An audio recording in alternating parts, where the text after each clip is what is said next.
What a reception for the undefeated, undisputed champion. Are we sitting on a massive upset, or will Josh Taylor escape?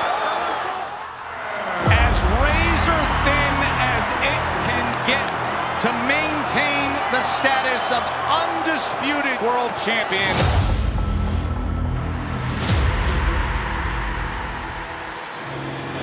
Winner's going to be lined up to fight for a belt right here at 140 pounds.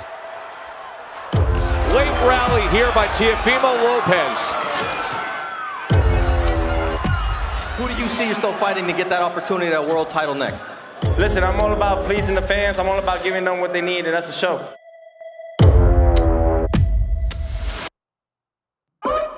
It is officially announced. Josh Taylor and Teofimo Lopez, the WBO Junior Welterweight World Championship from Madison Square Garden on June 10th. I'm a fully fledged light welterweight, and when he comes up against me, he comes up stuck and goes out on his back on a stretcher. What do I have to lose? I'm Teofimo, against all odds. The guy that comes in there when everyone thinks that he's done.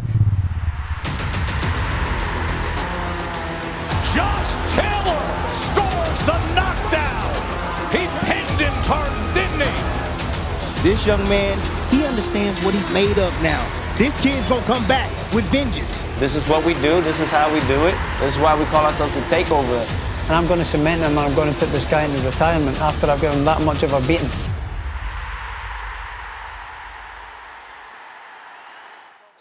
Most of all, protect yourself a lot of times. Touch gloves, good luck.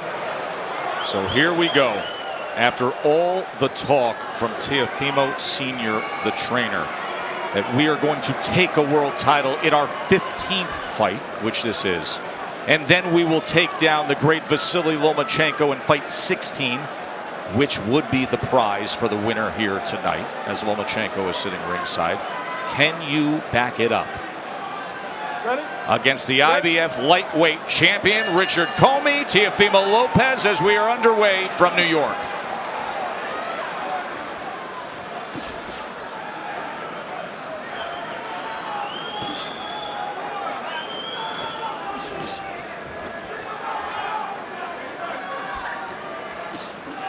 See right away, Teofimo Lopez trying to establish his jab right now, trying to get respect from Commey, trying to get the distance down. There's the right hand of Richard Commey. That is what Richard Commey is at his best, a viper-like right hand. Tim, I'll offer you this, an opportunity to tell us a little more about Richard Commey, the must-do, can't-do on the Well, channel. they told us in the fighter meeting, you know, must-do. Pressure is the thing that sticks out to me here. He must pressure Lopez, take him into deep waters, and drown him. And the three things that he told us that he couldn't do, the thing that sticks out to me is, do not lock up in front. Don't put the earmuffs on. Don't shell up. You become an instant punching bag when you do so. And when you do, you're going to be absorbing a lot of power. Lopez, 11 knockouts among his 14 wins. Dre, Lopez's last fight out was unremarkable, and we know why. He was greatly distracted by the fractures in his family and his personal life. That was July 19th, when it was a decision win against the previously undefeated Masayoshi Nakatani. What good can come out of that experience as a learning moment? I love that fight for him. It wasn't, you know, the Teofimo Lopez that we're all used to seeing, and that's good. It brought him back down to earth. It let him know that he's not invincible, and it's probably going to get him ready for this fight tonight, at least psychologically, if nothing else, because again, he's back down to earth in terms of, you know, not having too much confidence, and he trained different. He looked different in the fighter meeting, so I think that prepared him for tonight, Joe Tess. So a shoulder roll and a counter right from Lopez moments ago. It's a good patient round from both fighters. Good left hook right there from Lopez. But Commey, I think, has got the slight edge with the jab and the right hands he's landed. Had the right hand earlier. Now closing in that range that time. Commey right now get hit with some solid shots. The left hook of Lopez just landed, buzzed him a little bit. Lopez has a little more variety to his weaponry than Commey has. He can be effective with that left hook. There should be high-level offensive stuff throughout. A very good start here to our lightweight world title fight. We're going to take a quick break and come right back to Madison Square Garden. Stay with us. One of the wild nights in the sport when Otto Wallin was able to cut the lineal undefeated heavyweight champion and stand there toe-to-toe, only to see the talent gap widen as the fight went on, and Fury won that fight back in September, of course. Now setting up what is widely reported as the mega showdown that'll happen after the new year, with the two undefeated heavyweight champions, Deontay Wilder and Tyson Fury, meeting up in a rematch with both fighters in different places. There is that short left hook by Lopez that sends Commey back here at the start of round 2. Oh, what a big shot by Lopez! And Commey is on spaghetti legs here in round 2. The champion is hurt badly. Can Lopez do it? He has 2 minutes to work. Big right hands. He's got him hurt. Lopez, Brooklyn born, coming here to Manhattan, looking to make magic. Commey is hurt badly. Lopez moments away from having it happen. And there it is. He has done it. Teofimo Lopez delivering on everything he said he would. There he is, dip low right there. Took the eyes of Commey down. That is the right hand with the right hand. Look how Lopez got his head off the line, and he looped the right hand in and caught him. Beautiful shot by Lopez right there. Yeah, beautiful shot, but I like the way he set it up.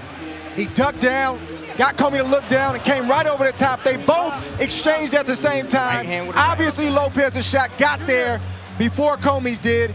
A lot of power, and Lopez has a way of winding up with that right hand. We've seen it before. We saw it again tonight. You can't get hit with that kind of shot early in the fight and think that you're going to have a chance to get up and be able to weather that storm and shake that off. It's just not going to happen. Both men opened up. One guy got there first, and then let's show you the end of the fight when he landed 31 of 35 power shots. This is it, end of the fight. You know his man is hurt. He got him against the ropes. He squared up, defenseless, punching hard, right hand, right hand, until the referee steps in and stops the action. Lopez, he smells blood here. He has his opponent hurt. And he's just finishing him. What a great performance by Lopez. Outstanding work. Ladies and gentlemen, we have the time. 1 minute, 13 seconds in round number 2. Our referee in charge, David Field, stops the contest. He is the winner by way of technical knockout. He is still undefeated and the new IBF lightweight champion of the world, Teofimo Lopez. This is the fight game. He's a good fighter. He's been talking a whole lot of smack about me for a couple of years. You know, you got to be careful what you wish for. Put him in front of me and I'll beat him. Hey, like I say, man, I want the best and I fight the best all the time. Josh Taylor scores the knockdown. Oh, what a big shot by Lopez. And there it is. He has done it. Protect yourself at all times. Obey my commands at all times. Touch gloves. Good luck to both of you. You know, we asked him about fighting in front of this partisan crowd, the Puerto Rican fans here in New York. He said, I'll be honest with you, I don't hear the crowd. I lock in, it's like I have headphones on. The only voices I can hear are coming from my corner. Well, you know what, that comes from experience, honestly, because I remember down when he was in Florida, I remember he was fighting in front of a large crowd where he resides, and he came out and he got hit with some shots, and he was got a little bit ahead of himself during the fight, and he said, man, the crowd motivated me. So I'm glad that he went through that. Now he knows how to deal with having a big crowd and when people's coming out to see him. So. Quincy Lovelace is 28 years old, 12-2-1. He's never been knocked out. His last fight was back on October 30th, and he's coming off a unanimous decision loss down in Nicaragua to a local fighter there. See, right away, Lavalace, very slick inside that ring. You know, he likes to move his head. He likes to make guys miss and counters. He's the superior boxer. That's what he is. It's going to be a good test for Zayas to be patient and to not rush his punches, to not rush the game plan. The crowd is eager. They're on the edge of their seat. They're waiting for an explosion from him. And he's got to set it up and be disciplined. And if he does that, it might come. But if he rushes, Lavalace can make things ugly for him by his style and just him being cute and the defensive tactics that he uses.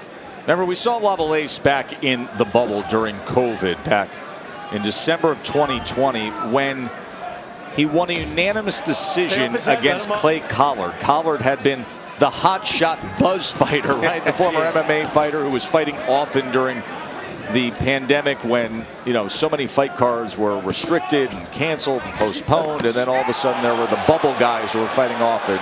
He defeated the very popular Clay Collard at the time. Well-placed body shot from Xander Zayas there that got Lavalace.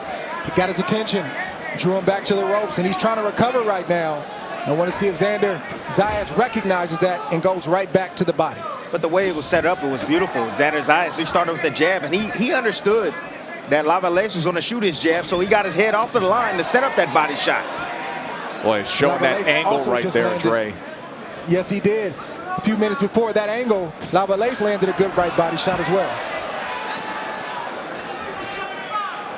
That long striding jab with the right hand from Xander Zayas, and then touching him to the body with it. Lavalace is trying to sneak an overhand right hand to the temple of Zayas. He's got to be mindful. Free work out of that. Definitely got to be mindful. And it's all going to be about the distance and where he shoots his jab from. If Xander shoots his jab from a little bit too close, then Lavalace is going to have an opportunity to land that right hand. But if he shoots it at the right distance, then he's going to be okay.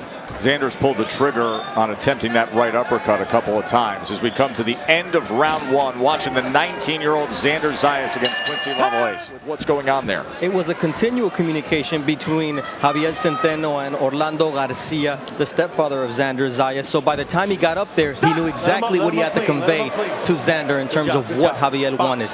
You know what, I like that, but at the same time, I also saw the father inside the ring. And I saw Xander with his arms resting on top of the ropes, and that's something that you're not supposed to do. Cuts off the circulation to your limbs. So then you saw the trainer, Javier, you hear him say, hey, put your arms down. So great experience by Javier, recognizing that out the gate, but if he wasn't there, young man would probably have his arms up on that ropes. Dre, what do you make of what they're dealing with in the corner tonight? I think it is what it is. I mean, you know, we're used to looking outside the ring like that in amateur fights, even sparring, you know, so this isn't something that's, you know, crazy or some sort of anomaly. I think it's fine. Zayas is in earshot of his trainer, so all is well. Good exchange here in round two. Zayas sweeping that left hand. As Lavalace tried to, there's an uppercut that does rein in. Remember, he was trying to target that in the first round. Good patience from Zayas and good body work, which is keeping Lavalace honest and is allowing Zayas to get the headshots that he wants. Took an angle and landed the left hand. Now a combination. Look at Xander Zayas. Lavalace has been pinned against the ropes. And now he wiggles the shoulders right in his face as Zayas continues to pepper him. Tess, that's not going to win you fights, wiggling and stuff carrying on. He needs to let his hands go. Thudding right hand to the temple. Lavalace has yet to throw a punch right now. The referee could be stepping in and stopping this match right now. Split the guard moments ago with a right hand that came right down the middle.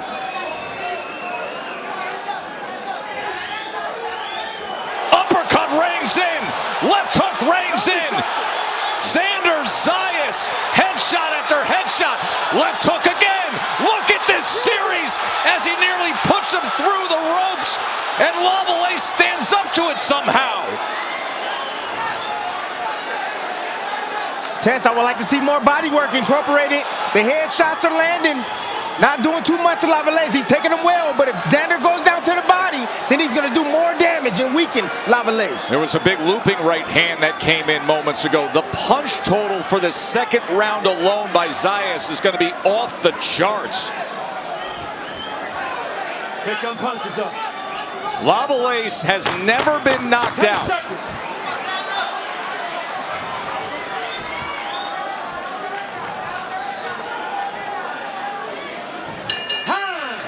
The only way you can go is to the left or to the right. You can't go back, really. So he is able to land those straight punches and load up with every power shot that he has in his arsenal. Round 3 in that second round, the barrage of punches. 54 landed, more impressive than that. Of the 54 total punches landed, 47 of them were power shots. He landed 64% of his power punches thrown, was 47 of 73. Bernardo. Javier, against Jose Luis Sanchez in Tucson, we saw Xander punch himself out for moments. What did you think of that barrage of punches in the last round? Well, he was a little bit more composed. He set a couple of punches out, and then he took some time, defended himself, and then started throwing some more. So I'm not worried, the way he threw that time. Last time he just tried to throw a barrage of punches. This time he was actually trying to place his shot. So I'm happy with that. What do you want to see in terms of adjustments here in this round? Well, I want him to, first of all, keep using that jab. He's frustrated with that jab, and keep touching that body. Thank you very much, Javier. Good to see you here. Joe. Left hands have sent Lavallée off balance already here in round number 3. What I want to see from Xander Zayas is I need to see more feints. He got the jab going. Give me some more feints. If he uses the feints, then he'll be able to open up more offense for himself. That right hand, left hook sequence that landed a few seconds ago traveled a few inches, both the right and the left. Beautiful two-piece from Xander Zayas. Pull that arm out. No wasted movement, efficient, in range, and again, far enough out of range where Lavallée could not counter. No wasted movement, efficient. That's important. A young guy who's fighting under the bright lights in New York in front of a sold-out crowd, who's composed when he has a fighter hurt. Javier yesterday, if you're not in position to throw, it doesn't matter what you throw. It's all about your feet. And Xander has not been out of position all night. It starts with the jab. His feet have never been off, and he's kept his distance, to what Dre has said. Remarkable discipline for a 19-year-old kid at home or in a friendly crowd. And that's what opponents, that's what they look for, young fighters who are eager and anxious and have everything going for them. That's what they bank on, is for the young fighter to make the mistake that they can capitalize on. The problem for Lavallée tonight is that Xander Zayas has kept that to a minimum. 10 seconds.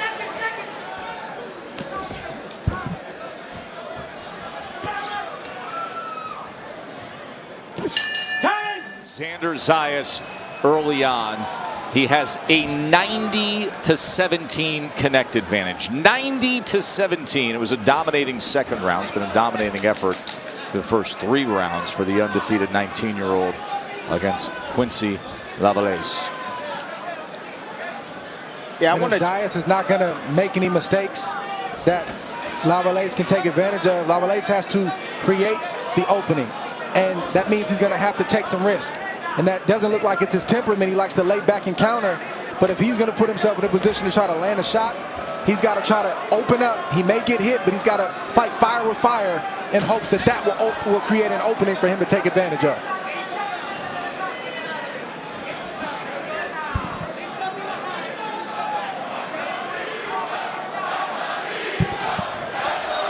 Yeah, I want you guys to check out the skills of this young 19-year-old Xander Zayas. Check this out. He starts with the jab, pays attention to defense afterwards. You see that little right hand down to the body? Beautiful sequence, punching in between after starting the action, playing defense, and then finishing the action. Beautiful skill by the young gun. It's good work right here from Xander Zayas. He rips those body shots without falling in. That's not easy to do. You have veterans that fall in with their body work, smother their work, and they're not as efficient, and they don't keep the leverage with the body shot. But Zayas has found that sweet spot where he can get the body shot off, get maximum power, but be out of range for the counter. There's that right uppercut coming off the jab, and then a short right hand upstairs. Bernardo, what are they saying in the corner of Quincy Lavallée? Felix Malespin is saying that he feels that this is a moment that Lavallée has to pick it up because they saw how many punches Xander threw in the last round, but he's got to get off the ropes. He's got to counter him and leave space to land that left hook. And Tess, that's exactly what we've been saying. Lavallée has to silence that voice in his head that's trying to convince him that a win is going the distance. He's got to take the risk to try to have a huge upset tonight against the young fighter Xander Zayas. Is it easy? No. But that's what you're here for. You signed up for this, so he's got to press forward. Yeah, well, then don't put the earmuffs on and sit in the corner, right? Got to get out to the center of the ring. Got to go forward. You know, Lavallée, he remind me of the car wash guy that don't like to get wet. What the heck you doing fighting if you don't want to fight? What the heck you doing at the car wash working if you don't want to get wet? Throw those hands, man. Throw those hands. 10 seconds. Talking all that stuff in the fighter means that he was going to win this fight, but he's not letting his hands go. Just ate another right hand upstairs. I don't know whether he views it as a wake-up call or alarm bell going off or what it is, but this is a guy who started his career in a way that got so much attention, so much mainstream attention, 16 straight first-round knockouts. But does it serve you well long-term? Tonight, we write the next chapter for Edgar Berlanga. He goes up against Steve Rolls. That's coming up in moments. Round 5 scheduled for 8. With Xander Zayas in control against Quincy Lavallée. 116 out of 279 punches landed to this point. Doubling up that left hand jab and then the uppercut. Now he touches the body with a straight right hand.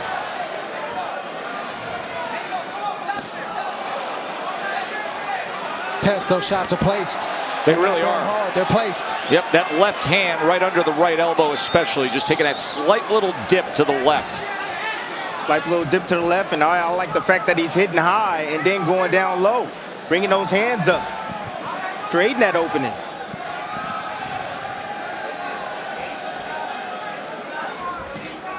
There he goes again. 3-punch combination that finishes with the left hand to that right flank. And now Lavallée tries to dig in himself. Xander meets him underneath. Beautiful work on the inside. Getting his head on the outside of the shoulders. Wide base, staying relaxed in the inside, which is very important. Lavallée will land occasionally to the body. It's just few and far in between. Work your arms free. Work out of that. Pull that arm out. See, that's what I want to see from Xander. I want to see him step inside the pocket. I know he knows how to operate at mid-range and outside, but step inside that pocket and take the fight. Dog walk. Lavallée. Let go of that arm. Work your hands free. Stop. Stop. Stop. Stop. Easy. Watch your heads, okay? Watch it. All right? Yeah. All right. Let's go. Box.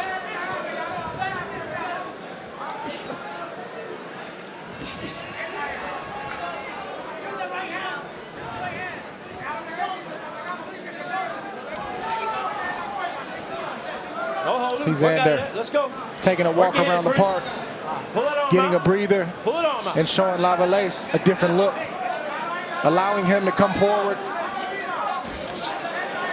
eyeing and watching what Lavallée is going to do, and now he's turning the tide, and he's got Lavallée with his back to the rope. Good body shot right there. Snuck it right in the right arm, Dre. It's a lot for Lavallée to deal with because one minute he thinks he can come forward, and the next minute he's getting hit with that kind of body shot once again.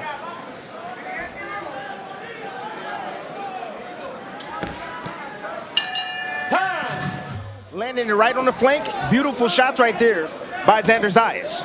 Round 6 scheduled for 8.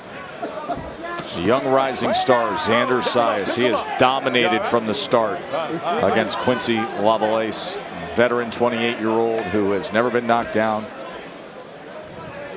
Contraataca ese jab con la derecha. Wonder if Xander Zayas is going to be tempted to to step things up in these next 3 rounds to try to wow this crowd and go out with a bang.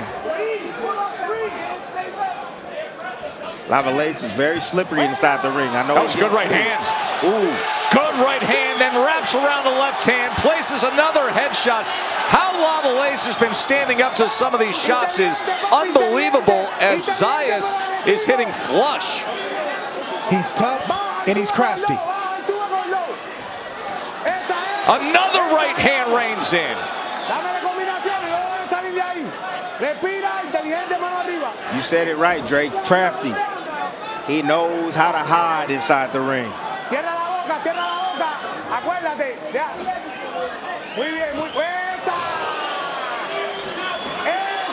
Halfway through round 6, and he's already landed 23 power punches.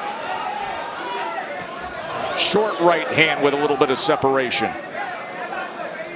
Xander lands one of those shots, be it a left or a right hand, in that right spot. It's going to be trouble for Lavalace because even though he's taking the shots, he's chipping away. Xander Zayas is chipping away at the old steel, and you can only take so much before something gives. This is a lot of punishment, Dre, a lot of punishment. Tough guy, never been knocked down, never been stopped, but look at this. Bent over and absorbing headshots. Straight right hand comes in. Here come the dog walk. Here he comes. Xander Zayas trying to step it up right now, stepping on the gas pedal. Trying to beat the fight out of Lavalace. Lavalace is not only hurt, but he's weak. You can get inside. You feel the opponent's body. His strength is not what it was in the early part of the round. That should excite you as a fighter, and that's why you're seeing Xander Zayas press forward.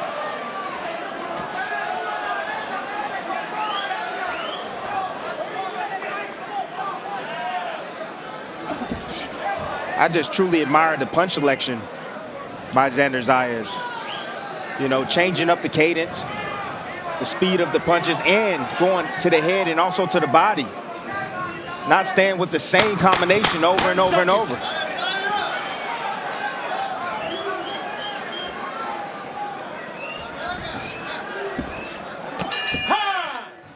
Ringside physicians, as they should be, taking a look at Lavalace. He has absorbed a lot. 192 total punches have landed on him. 154 are power punches. And Zayas just goes straight across the ring and meets him in that neutral corner. As he should. Lavalace says he was going to wear him down and take him out by round 7. I don't really think that's going to happen, fellas. But we're here to see Xander Zayas put on a show, and I want to acknowledge Lavalace's chin. And Mark, if he doesn't start showing his trainer, Felix Malespia, something, he may be the one going out in round 7 because Malespia said he's not hurt, but I don't want to see him take that many shots, and I will call a fight if he doesn't show me something. Yeah, these are the kind of nights that are actually more concerning. 3 consecutive left hands of just a guy who's too crafty and too tough and keeps absorbing. These are the kind of nights that are more concerning. Yes, Lavalace made up his mind before he got here. Whoa. Did you see what he just did with the right hand as they were locked up with the head of Zayas underneath? Another Fennell. Another Pernell Whitaker. He tried to go around. Watch what he does when his head is locked up. Oh, little love tap. That's a little love tap. But Lavalace made up his mind, fellas, before he got here. He wasn't going to go easy. So the referee and the trainer, they do need to keep a close eye on him because you're right. The cumulative effect of the punches are really what can get you. It's not just the one knockout blow. That's actually safer than you taking 50 shots to the head. So they got to keep a close eye and respect to Lavalace because he's not winning this fight, but he certainly hasn't given up.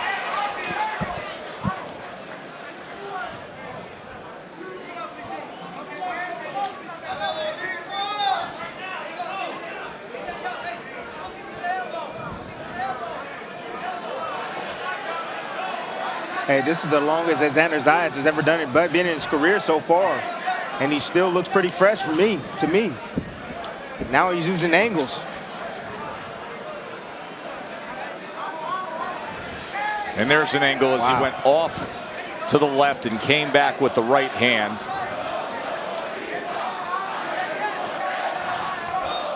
Ooh, Xander showing Lavalace a different look. When you've done the same thing round in and round out, even though you're successful, even though it's effective, but it's not getting the desired result. You got to change it up, and that's what you see Xander Zayas doing right now.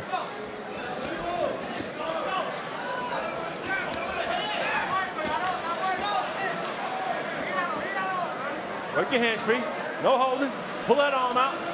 Let go of the ropes. Pull that arm out. If you haven't noticed, Xander Zayas using that lead hand quite often. 10 seconds. Got to understand that he's a lefty, another lefty that's converted into the orthodox stance. Eighth and final round between these two. Xander Zayas, we watched that great run he had last year, fought 6 times last year. So active, was sensational. And he had that brilliant blue dyed hair, the braids, the longer hair, and now you see the short haircut. Don't wrap him up. And he said he's doing that to honor Jesselyn Silva from New Jersey, who he calls one of his sisters in boxing, who's going through a cancer battle. He said he wanted to do it for her. They have a great bond. She was a little down. She had to cut her hair, and he said she had beautiful long hair and was going through what she was going. So he cut his hair Work your hands free. for Jesselyn. And that is his fresh start to 2022. Ooh. Nice shot. Left uppercut right up the middle.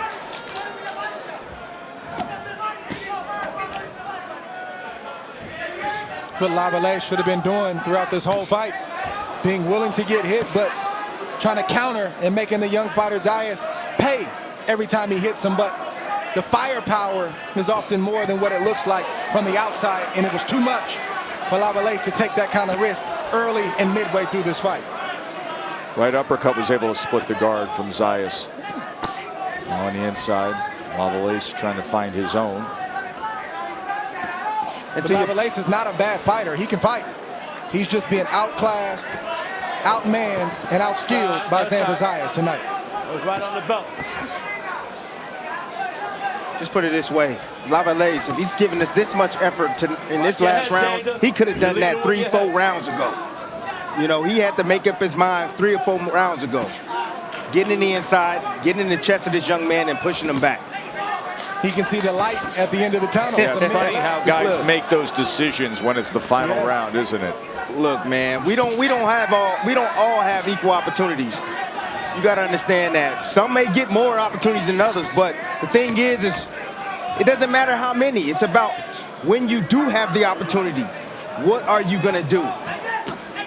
And I'm talking about Lavallee. He's not doing what he set out and said he was going to do. Shoe shining downstairs and then pressing it upstairs, and now opening up with right hands and willing to trade with Zayas in the middle of the ring. Quincy Lavallee is tough, fellas. He is tough, and he can take, but this guy can give. Xander Zayas is willing to give it. Let him up clean.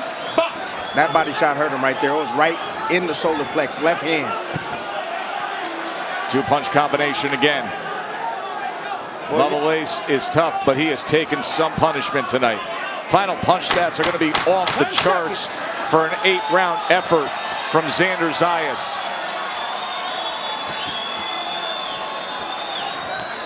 Right to the bell. Good job.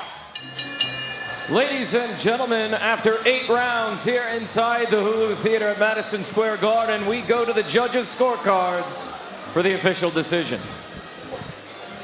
Ron McNair scores the bout 80-71. Robert Perez and Robin Taylor both score the bout 80-72. For your winner by unanimous decision, Xander Zayas!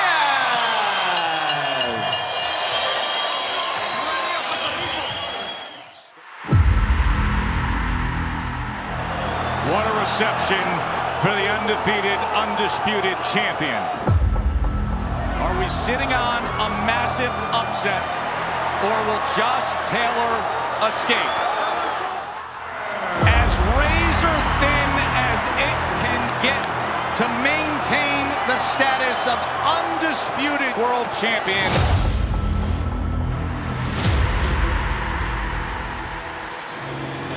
Winner's going to be lined up to fight for a belt right here at 140 pounds.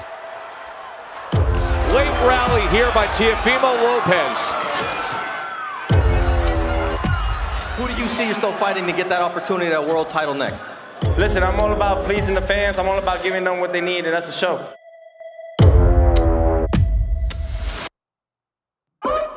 It is officially announced. Josh Taylor and Teofimo Lopez, the WBO Junior Welterweight World Championship from Madison Square Garden on June 10th. I'm a fully fledged light welterweight, and when he comes up against me, he comes up stuck and goes out on his back on a stretcher. What do I have to lose? I'm Teofimo, against all odds. The guy that comes in there when everyone thinks that he's done. Josh Taylor scores the knockdown. He pinned him, Tartan, didn't he? This young man, he understands what he's made of now. This kid's gonna come back with vengeance. This is what we do. This is how we do it. This is why we call ourselves the Takeover. And I'm going to cement him, and I'm going to put this guy into retirement after I've given him that much of a beating.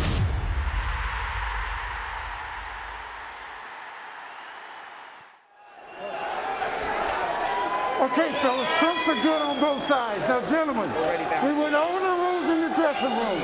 Again, on caution to keep this fight clean at all times, protect yourself at all times, and when I say you must obey. Touch them up, good luck, good luck.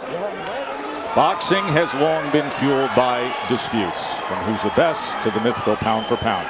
The beauty of this moment is there's no debating. There's no more jawing at the weigh-in. We get clarity. We get truth.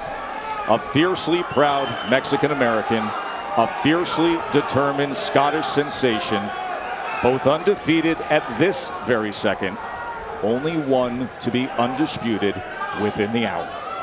Here we go. Round one underway. The two undefeated champions. Tim Bradley, what are you looking for early out of Jose Ramirez? I'm looking for both guys, actually, to establish the jab. Whoever establishes the jab first and control the pace will have the advantage in the first half of this fight. The reason I asked you specifically about Ramirez, and Dre, I'll bring this to you, is because of what he told us just 48 hours ago about a change in what we normally see with his fighting style.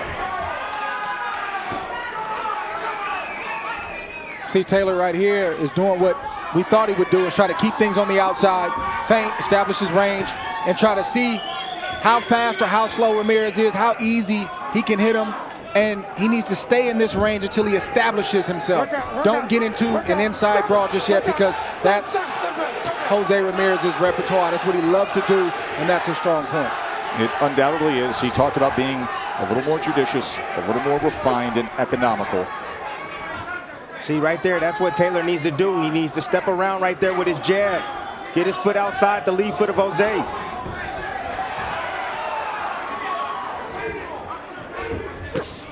Good body shot right there. Blocked hand from Taylor, caught the elbow of Ramirez.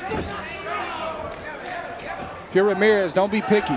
Just hit Taylor anywhere. His arms, around the guards, the gut. Hit him short shots. Whatever you can get it as early and often as you need to. The biggest issue right now with Ramirez is, oh, nice left hook to the body. That's the punch he needs to land, but it was all set up by the jab. And then he goes to the body again, so Ramirez, good work to the body halfway through round one. Taylor with a straight left hand. Well-placed hand right there, left hand from Taylor. Both guys finding success early. Listen. Okay. With the emotions that we've been dealing with here all week long, Kenny Bayless may have some work to do as the third man inside the ropes tonight. I'm wondering if Kenny Bayless is going to let these fighters fight inside, because it looks like he's calling for quick breaks. And both these fighters like to fight inside, so I would like to I'd like to see him allow them to fight inside and not break them so quickly.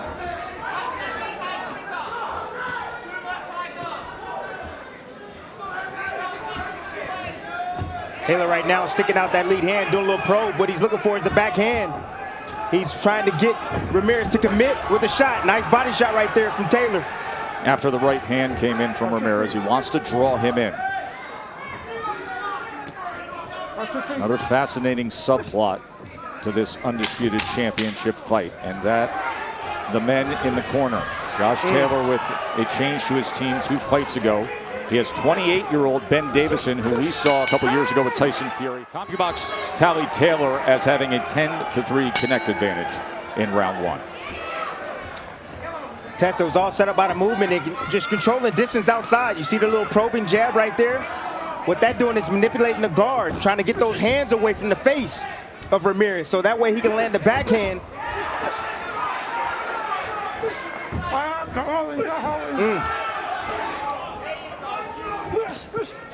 Ramirez is having a hard time dealing with the speed and the quickness of Taylor. Taylor's a sensational athlete.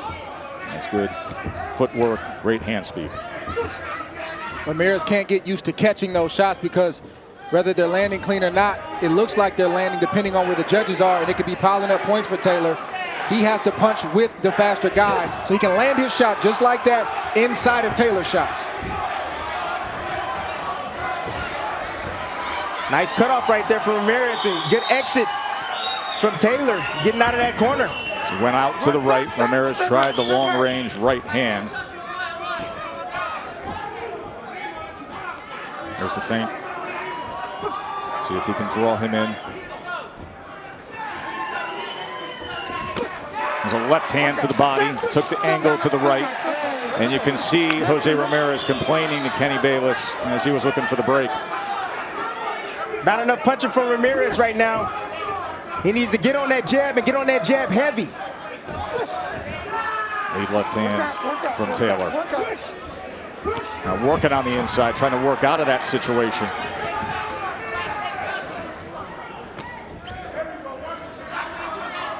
And we know that Ramirez is a guy that typically starts a little slow, so this is not out of the character of Jose Ramirez. Well, he has to adjust to the speed of Taylor. That's what it is. And Taylor's doing a good job standing his ground and also moving at the right time when Ramirez tries to attack him. Look at that jab. That's Doubles the jab. Yes. Doubles up that jab. Good work from the Tartan Tornado, Josh Taylor. Hey, and Tess, that was developed by Davison, his trainer, because looking at film, Taylor wasn't a good jabber. He would abandon his right hand. Ramirez for a moment trying to close the gap and now working behind the jab himself. Was able to go to the body a couple of times. See if he brings that right hand, takes that angle to the right and lands the left to the body. And now more on the offensive here in the final minute of round number 2. Good fight, uppercut comes in from Jose Ramirez. Good pace all of a sudden here. Taylor probably caught that body shot on the elbow.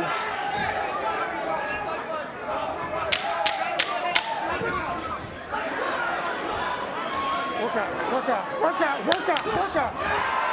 Going to take a short break here at the end of 2. Still COVID restriction allowance for capacity. Come next week, that's not the case here in Vegas. The lucky ones who are in here, they're seeing a great fight for undisputed status. Total punches, a 17-10 edge for Ramirez. Or excuse me, for Taylor, but Ramirez picked things up a bit in round number 2. That clinch right there, Ramirez did the right thing. It's illegal, but this is a fight. And Ramirez pushed down on the neck of Taylor. In other words, he's saying, if you're going to be down there, I'm going to make you work to try to resist me. And now you got to lift yourself back up. It looks like it's not much, but a lot of those throughout the course of a fight can start to wear a fighter down. And little tactics from the veteran. And the reason why Ramirez had success that last round, towards the end of the last round, was because he changed the rhythm up. He changed his attack point and also the rhythm. Good straight right to the body, followed by a left hook. There he is again. Nice combination. Right hand to the body, and he digs in again, and now closing that gap is Ramirez. This is where he does his best work. 2 times he went with the left hook to the body, splits the guard with the right hand, throws the uppercut as Taylor is covering up against the ropes and now looks to tie up. Good offensive surge from Jose Ramirez. That's what you want to see from Ramirez. He's not looking for any particular shot. He's just letting his hands go. Clean shots will land along the way.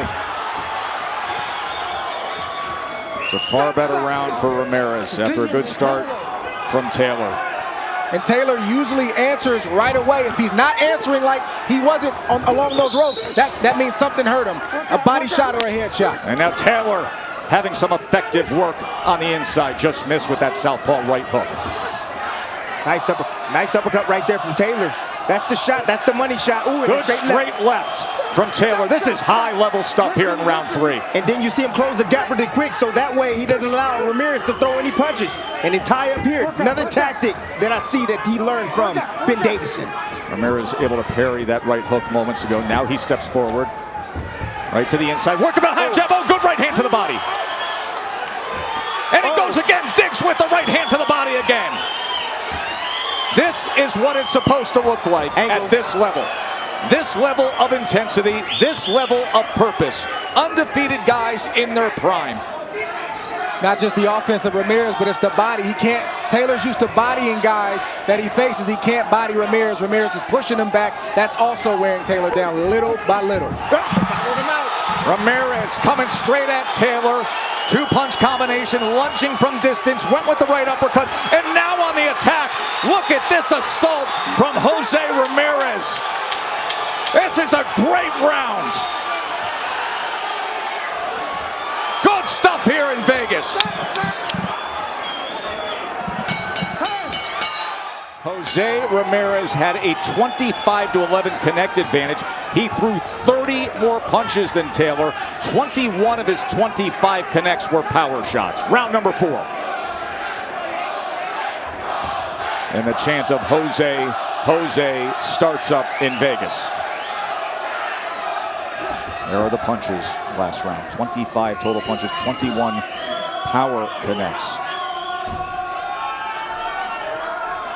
Now Taylor, range-finding, probing with that jab, and then looking for that southpaw left hand. Saw the lunge right there from Taylor. Ramirez got to make him pay when he lunged forward like that, and he didn't make him pay at that moment. Those are opportunities for him. Ooh. Left hand comes in from Taylor. He has such a skilled use of that left hand in many ways. Ramirez goes back to the body on that exchange. That is where he has had success. Had 11 body shots in that 3rd round.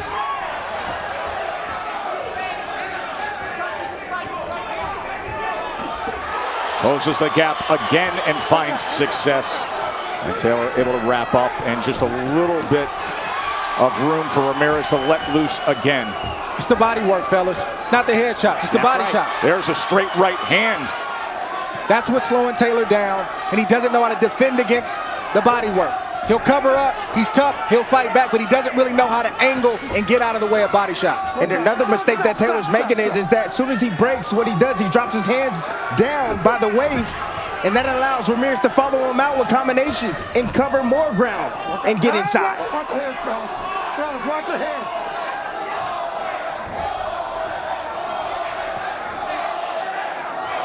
Anytime Ramirez gets on his jab, he has a lot of success in rounds. He needs to not abandon. He turned him around right there. Hey, it's a fight. They were expecting a break. Instead, Taylor says, no, this is a fight, and I'm going to chase you down. No, you don't expect a break. You stay protected until you're out of harm's way. That's right. But this is only round 4. That's the energy in this room, the level of intensity, it is palpable, and it is right in front of you. No turn, no spin, no spin. You don't get what's fair in this sport, you get what you negotiate. Ramirez has to negotiate. Ooh, good shot right there. Another good shot. He hurt him with that shot. Able to land it. Taylor hurt him with that shot, the body shot on Ramirez. And look at Ramirez. Oh, Ramirez is teeing off, Tim. Now he's coming back strong right now. Look at Ramirez here. Shoulder to shoulder.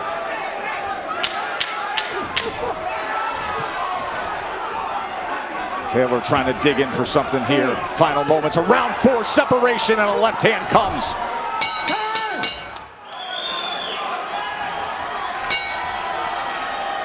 How even was that 4th round? Both men landed 10 punches, and then there was that moment, Timmy, with 30 seconds to go, where they land simultaneously. That's the signature body shot right there from Taylor. He lands right as Ramirez is coming with the left hook right in the solar plex, and that's why I said Ramirez was hurt. You seen him crouch down and go forward. He was hurt by that body shot. Strong body work from Taylor there. He landed 4 body connects. Good work up top from Ramirez. Total body punches, which, Dre, you said is the key to victory for Ramirez if he can stay the course. Big edge, Ramirez. That's where he's getting the big reactions from Taylor. And you also see Taylor, when he gets hit with a good body shot, he won't throw punches for 10, 15, 20 seconds. And that'll also open up the head shots a little bit easier for Ramirez.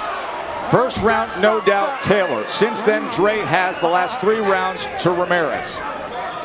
And you can see now a cut around that left eye of Josh Taylor. It's not nothing. I'm not too worried about it. It's not nothing that he's not used to. He's been cut. He gets cut in just about every single fight. He's used to fighting with the blood in his eyes. That same eye's been cut 5 times in his professional boxing career. This is the 6th. Oh, headbutt again. Southpaw versus orthodox. Get used to it. See that blood streaming to the outside, around the corner of the cheek, not going into the eye. But obviously it makes for a nice target for Jose Ramirez.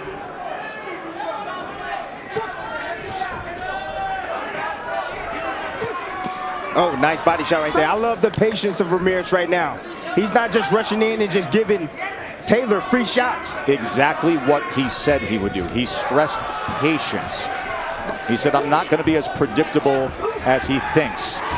In the lead up to this fight, time and again, we heard from Josh Taylor saying, stylistically, I'm all wrong for Jose Ramirez.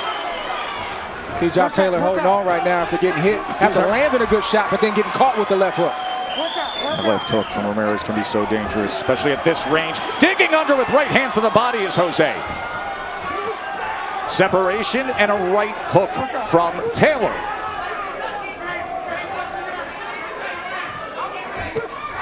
Lead left. Good shot from Taylor.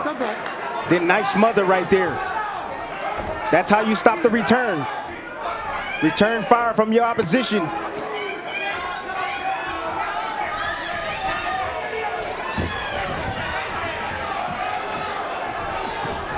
Nearly caught him, nearly clipped him with that left hand as Ramirez fell in.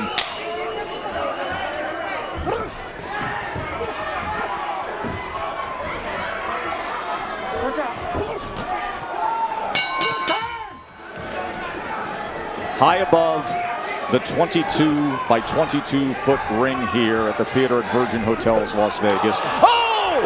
And opening up this 6th round, Josh Taylor scores the knockdown. He caught Ramirez. And he's got a lot of time to work with.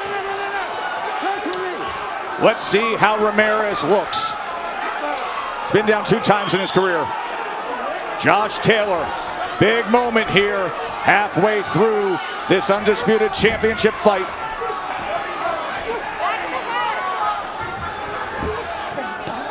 And Ramirez battles back and he lands a left hook up top of his own.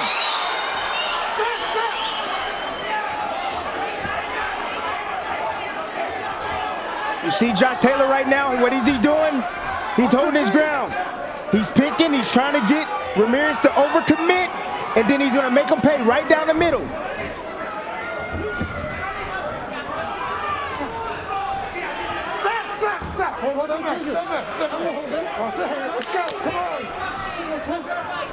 He's waiting on Ramirez to do some of the work for him.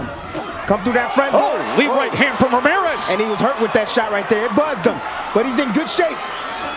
Ramirez is now on the attack as he scores the right hand against Taylor. Taylor looking for a southpaw hook of his own. Good body shot right there from Taylor. Short and tight with it, Dre. Neither fighter should abandon the body, even though they're landing some big headshots. Always go back down to the body. The best investment you can make in this sport. Huge left hands opened up the action here in round 6 and floored Jose Ramirez. He has fought back. Final minute of round 6. Taylor wants to set up Ramirez for something. He wants to get him to commit. Look for that uppercut. He won't see it coming. He will not see it coming. Oh, beautiful shot. There's the left hand again. Skill and the speed of Josh Taylor. Jose is at the wrong range. That's the reason why he's getting clipped off with these shots. Yeah, he needs to get inside into the heat of that kitchen and dig to the body. Instead, Taylor is having a big round number 6. But as is always the case with Jose, you know you're going to get that grit, determination, that heart.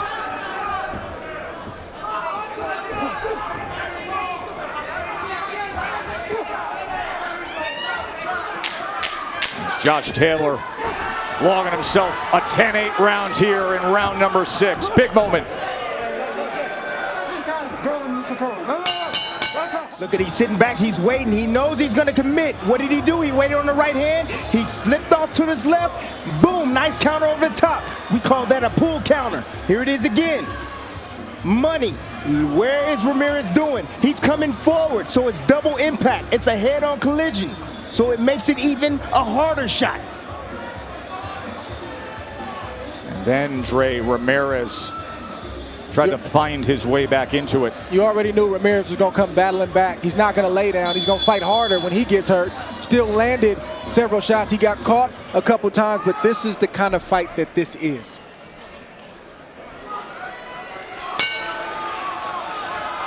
Gonna have to take some in order to give some. Round number 7.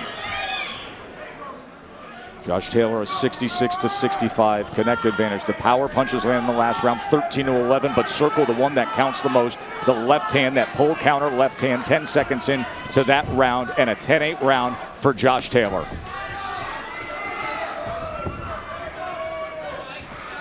Let's check in with Bernardo.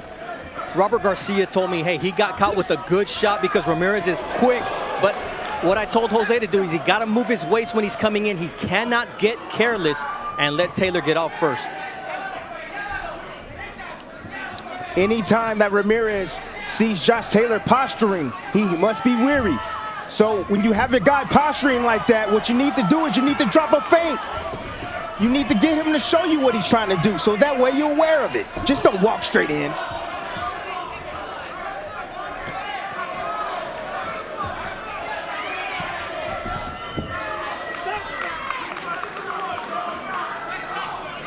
Jose Ramirez is not fighting with the same intensity that he has been in this fight thus far. Not right now. And it's clear to see halfway through round 7, isn't it? I think that straight left. Uppercut. There it is. And he ties up. Yes. Money. Came forward and he ate an uppercut. The skill and the hand speed of Josh Taylor. This guy has been on such a run, going through undefeated opponents, collecting belts, and here at just 17-0, fighting for undisputed status. Ooh, he hurt him with double the body shots. left hands to the body from Ramirez. That's where Jose Ramirez needs to live. The majority of the time to the body. The head will always be there. Feint, feint. Ramirez needs to feint, just walking right in. It's not the power, I think, that has Ramirez leery. He's been hit with big shots before. It's the speed and quickness that Taylor's landing those shots. No doubt, talk Dre. about that. That ability to time it as he's coming through the front door and catch Ramirez. Nice catch and shoot. Uppercut puts him down. What a shot!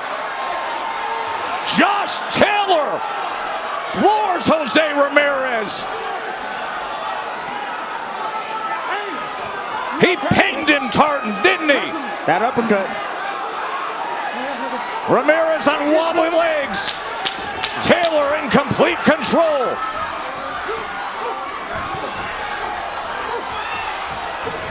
That was a massive shot as the bell closes it out. Just a great experience right here from Taylor. Pushes off, gets a little distance, boom, creates a little short, little space for that uppercut. Ramirez never saw it coming. Can't relax on the inside. This is not the amateurs. You got to protect yourself inside until you're out of harm's way. Ramirez relaxed, and Taylor took advantage of it. Nothing wrong with that shot that Taylor hit him with. That shot. Ramirez has to find something. Josh Taylor is closing in on crowning himself, of making history. That was a rookie mistake from a veteran fighter. Watch the mouth. Watch the mouth. Warning from Kenny Bayless. You knew it was going to be emotional. You knew there was going to be a lot of talking.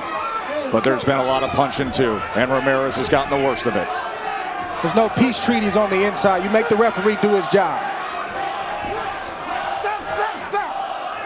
Knockdown scored in round 6. Knockdown scored in round 7. What does Taylor have here as he tries to go to the body against Ramirez? I don't think Ramirez is all the way back. He's still processing that knockdown. He's still dazed. He's not all the way back. No, he isn't. And that's why he's hanging along the ropes right now. And I love the fact that Taylor's going down to the body. That's what you do when you have your opponent hurt and you've knocked him down several times. You have to continue to commit to the body to weaken him, to bring those hands down. I think it's a good time for Taylor to open up with both hands right now and trust that even though Ramirez will throw back, he doesn't have the same pop that he had before the knockdowns. There's a lot of small things that Taylor is doing in the inside. Catch and shoot. Just pay attention to it. When you see Ramirez load up with a shot, he catches it and then he comes back with his own offense.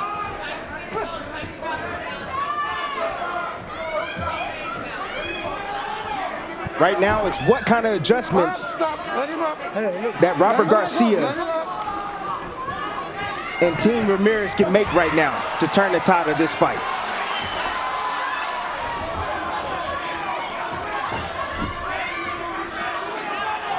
Taylor gets another good shot in there, fellas. It may be trouble. Another clean uppercut or another clean straight left. Remember, he turned to Tim Bradley 48 hours ago, and he said, I guarantee I knock him out. Guarantee it. Let's see if he can deliver on it. Stop. What you see from Ramirez right now, he's less concerned about offense, and he's just trying to survive, trying to get his legs back. He's trying to get his head back, his wits back, so he can get back to the game plan. Very difficult because he got hit with a big shot that he didn't see. Stop.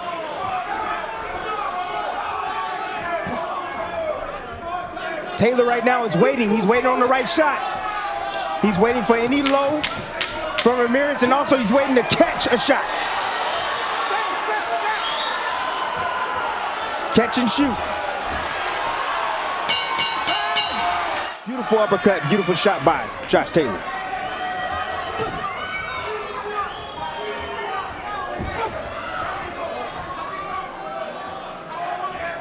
Now, number 9, reminder that the NBA playoffs will follow this undisputed championship fight.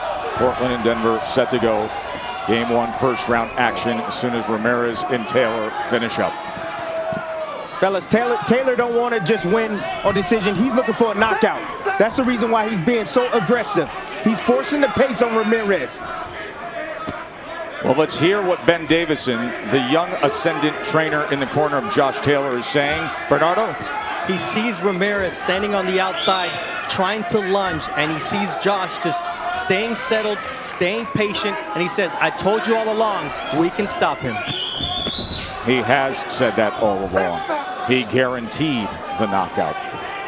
He said, I haven't even reached my top yet in this game. This is only his 18th fight, and he's closing in on grabbing all 4 belts, just the 6th man in history in the 4-belt era to do so. Or can Ramirez find something late here? Yeah, he can find something late. He can drop down low and come up with the right hand, a looping right hand over the top. He hasn't done it yet. You see the left hand of Taylor down. It's available for him. He just has to set it up. Yeah, if Taylor sees something, he'll take it, but I really think he's preserving his energy for the last 3 rounds. He wants to close this fight strong.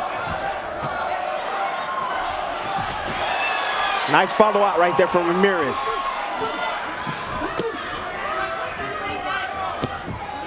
Good shot from Ramirez, good answer from Taylor. Seems to me that Taylor's kind of taking this round off right now. I think he took the last 2 off. I think he's just preserving his energy for the last 3 rounds. Good feint right there from Taylor.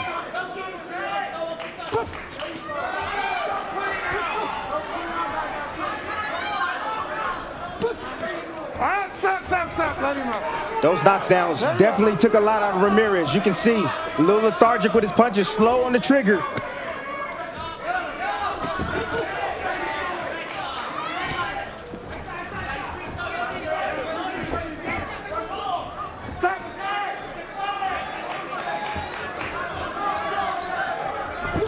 There it is, uppercut. Scored the knockdown in round 7 with that left uppercut.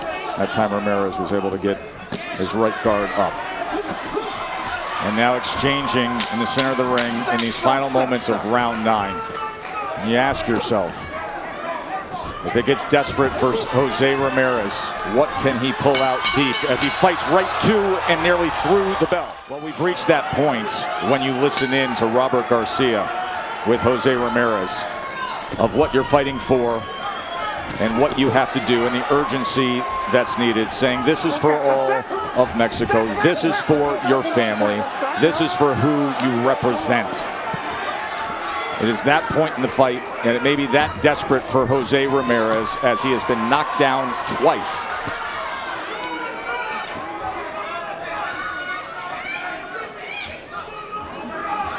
And for Josh Taylor, if he can get the finish that he says and guarantees he will get, this is a fight that many have been looking at to say, how do you change up the top 10 in the pound for pound?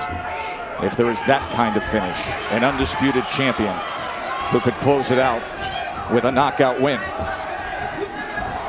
You know, if you're Jose Ramirez, this internal conversation you're having, it's between you and you. This ain't got nothing to do with trainers, got nothing to do with where you're from. All of that stuff matters to a point. This is about you and you. How much are you willing to risk? How bad do you really want it? And what are you willing to go through to get it done? Jose right now transitioning now and focusing his attention downstairs on Josh Taylor, which is smart to do.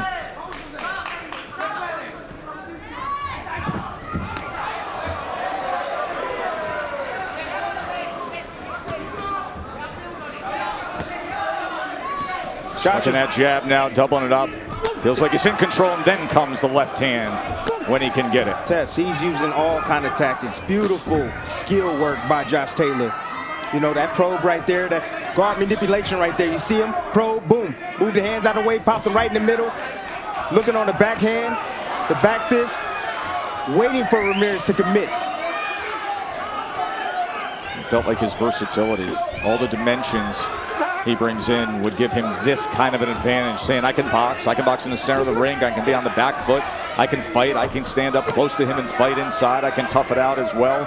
Josh Taylor was supremely confident coming into this. He's in a good groove right now. Yes, he's doing what he wants to do. He's standing right in front of Ramirez, daring Ramirez to throw because he's got him timed. And to Tim's point earlier, Taylor's not looking for a decision when he's still looking for a knockout shot. I love his offense. I love the way he's committing down to the body, short shots in the inside, tying up, pushing off to get distance, fighting on the outside. Oh, Ramirez finds something as Taylor went straight back, and he followed him and threw 2 punches up top. That's there all the time, Tess. Oh! And then there's the left hand from Taylor to answer.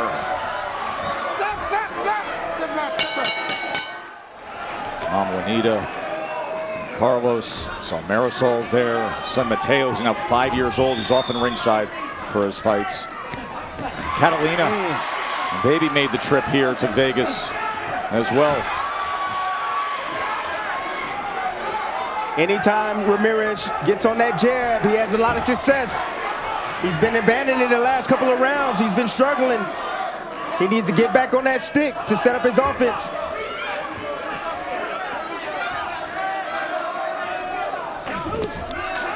There's that counter left again. That's why it's very important, Tess, to switch up the rhythm. He has to switch up his rhythm. He has to feint, act like he's going to commit. Don't commit, and then commit.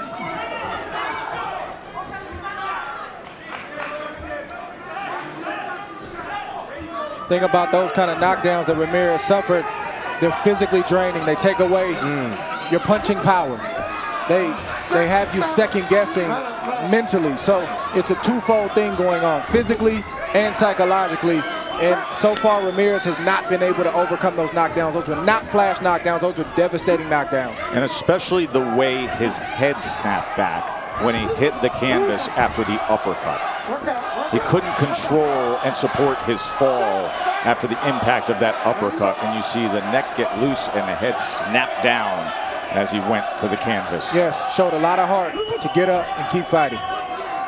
Wouldn't expect anything less from Ramirez. And Taylor has showed sublime skill. Yes, he has. Great athleticism. Taylor is everything we have known him to be in recent fights, facing his 4th world champion in the last 6 fights. Had that masterpiece in a great fight against Prograis when he rocked him in the 5th round with a right hook, and then had to deal with a badly swollen shut right eye and couldn't even see most of his work. He said, I couldn't even see my own jab when I threw it. And he finished strong to become a unified champion. And now here he is in round 11, championship rounds, potentially about to make history unless Ramirez can do something like this. Could he find something here? Ramirez coming on strong here, final half minute of round 11. What does he have? Taylor's tying up.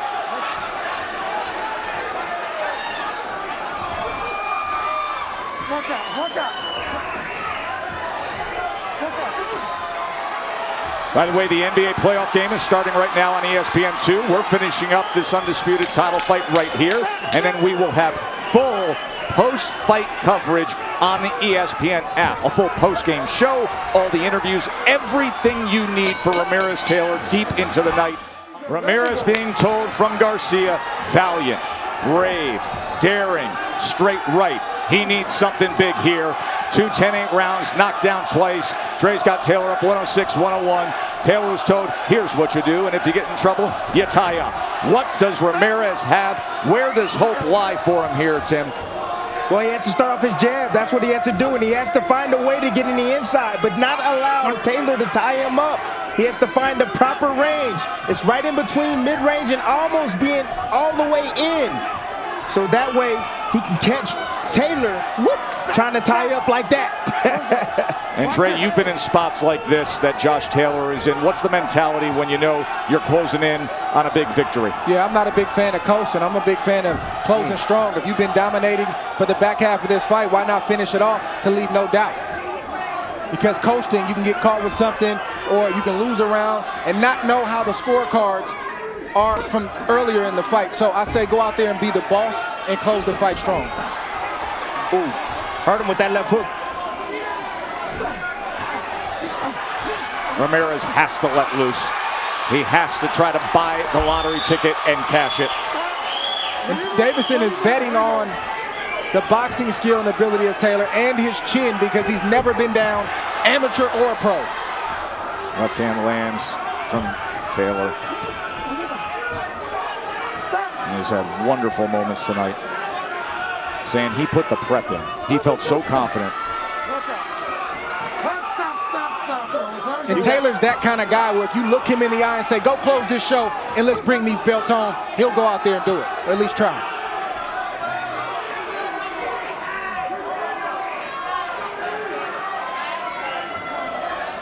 Middle rounds completely turned things around and had Taylor in control. Knockdown scored in 6, knockdown scored in 7, and now under a minute to go. Only the 6th time in the history of the sport we will have a 4-belt undisputed champion. Good right hand from Ramirez right there. Half a minute to go. Ramirez has to find the home run.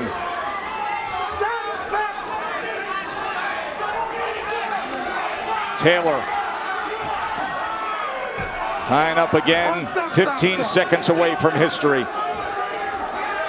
And definitely a surge up the pound-for-pound rankings.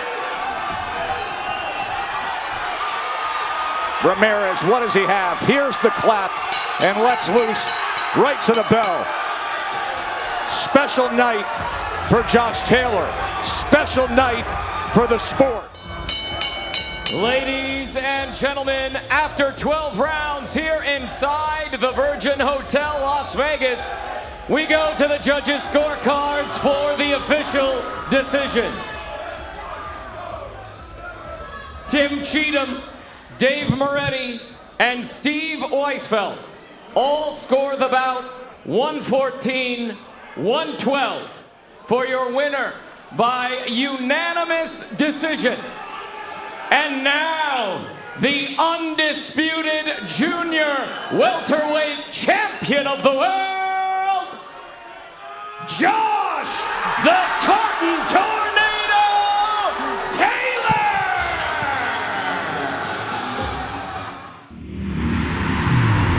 This is the fight game. He's a good fighter. He's been talking a whole lot of smack about me for a couple of years. You know, you got to be careful what you wish for. Put him in front of me and I'll beat him. Hey, like I say, man, I want the best and I fight the best all the time. Josh Taylor scores the knockdown. Oh, what a big shot by Lopez, and there it is. He has done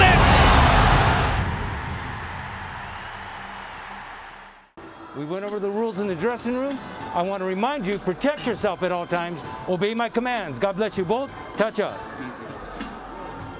Boxing history has taught us that there is nothing light about the lightweight division. These 135-pound titles, they're like stone slabs chiseled with legendary names. Roberto Duran, Julio Cesar Chavez, Pernell Whitaker. Now we go one step further. For the first time, it's 4 belts. It's undisputed lightweight supremacy. The vibrant, young, knockout puncher, the American, against the unequaled skill of the pound-for-pound king. It's Lopez, it's Loma, it's winner take all. Let's do this. Now, one thing to be noted in the opening round, as Lopez comes out with the right hand, is that Lomachenko has been a slow starter. He lands half of what he lands in rounds 2 through 12. He throws 20 fewer punches than the lightweight average in the first round. It's later that he typically picks up the pace. Yeah, it is later that he typically picks up pace, because what he does is he takes a read on his guy. You know, Loma's like, you know, Aaron Rodgers or Peyton Manning, you know, going up to the, you know, the line of scrimmage. That pre-snap read, that's what he's doing. Just want to get a look at his opponents before he executes. Like what Lopez is doing in this first round, he's getting that jab going. Oftentimes righties don't throw jabs against lefties, and that's a misnomer. The jab can land. Lopez hasn't really landed it, but he's getting himself in position to land other shots. Not only is it common to not see orthodox fighters do that against a southpaw, it's uncommon to have any productivity with the jab for Lopez. That's just not who he is. He looks for the right hand power punch. And remember, in the lead up to this fight, often he discussed the fact that he felt his skill set wasn't being represented or talked about enough. That's not why the world fell in love with Lopez. You know, he's shown more power than he has IQ and skill set. But he does have the skill and the ability to box with Loma, and we're seeing it right now. Halfway through round 1, this is exactly what we told you about Loma, about being a slow starter, about downloading the information and not firing off the way we typically see. He finds range. He gets distance calculated. I'll tell you one area where Lopez should attack, and it's the body of Loma, to slow down those legs. 1, 2, he has a big frame. You know, for a small guy, he has a long torso. Go down to that body. You see how Loma keeps his hands up real high? Throw something up top and then drop something down to the body. There it is. And there is the right hand to the body from Teofimo Lopez. These are the rounds why Loma is downloading information Lopez can put in the bag right now. Just keeping his hands working. You heard his father say after that right hand to the body, that's what I want. There's the jab again from Lopez. More jabs than we're used to seeing from him. Perfect round so far for Lopez.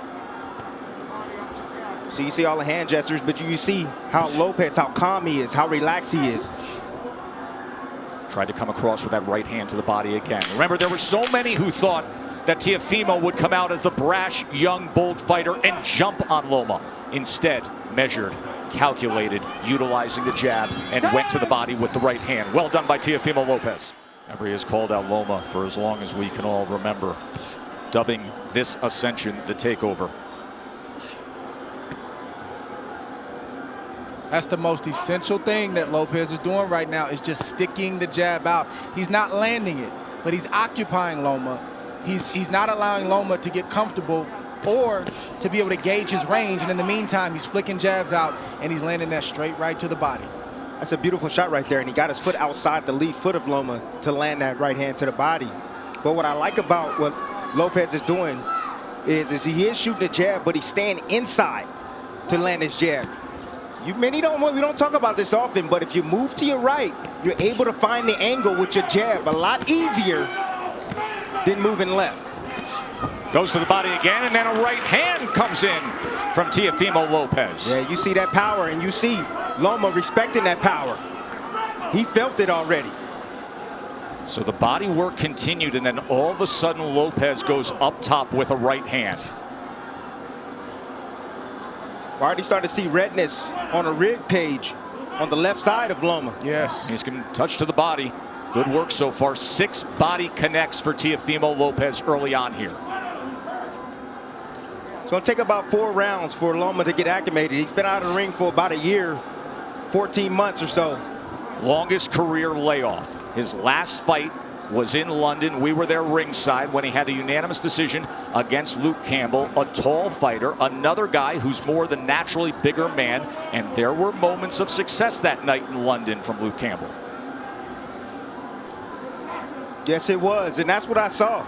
I saw that Luke Campbell, when he was able to establish distance outside, he was able to isolate the offense of Lomachenko, just as you see here with Lopez. He's isolating the offense. Left hand from Lomachenko. For the first time now, you see Lopez has to be concerned of crossing the threshold as the process that Lomachenko goes through, the range finding, and he just pulled the trigger quickly with the left hand there.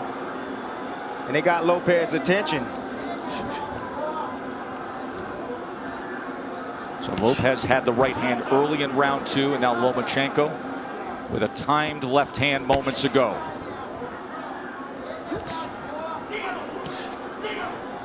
It's a high level of skill. Yes, it is. From both fighters on display right now. And you may say, well, how is that possible for Lomachenko? It's because you got to watch the indirect attacks, the feints of foot, the feints of hands, and all of the positioning that he's doing before he even lets a shot go. He makes you work even if he's not throwing punches. He's so angular, all the movement. Ooh. It can be exhausting. Good exchange, got to him. So the last half of that second round, bank it for Vasily Lomachenko. Round number 3 for the undisputed title. Lopez got real comfortable. You know, Loma didn't do much. But then when he did strike like a cobra, and he was pinpoint accurate.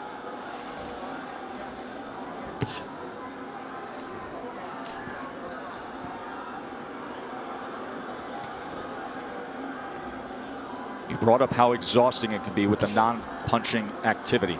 How Loma can outclass his opponents mentally. And for Lopez, this is not just a challenge of what you're up against physically, but staying focused every single second against a master craftsman. That can be so taxing, Dre. It's like Brady or Aaron Rodgers going to the line of scrimmage and audibling 2 or 3 times, and as a defense, you get set, and then they audible again, and then you get set, and they audible again. It's very, very exhausting, and Lopez knows this coming in. He's watched Lomachenko, so I believe he's prepared for that tonight. And then on the other side, Tim, if you're Teofimo, you know that Loma loves to fight with rhythm. He loves to conduct the orchestra of his fights. At some point, you have to find a way to be disruptive. You have to find a way to take full control and make him uncomfortable. You got to be a little bit aggressive to offset that rhythm, but he fades in and out of range. You know, that's why he's so effective. You know, you come in and see him, he stepped out of range right there, made Lopez miss, then he'll come back in range. It looks like you can hit him, and then he slightly gets out. Then he moves his head off to the side. You have to be alert, really alert, when you're in there against a sharpshooter like Lomachenko.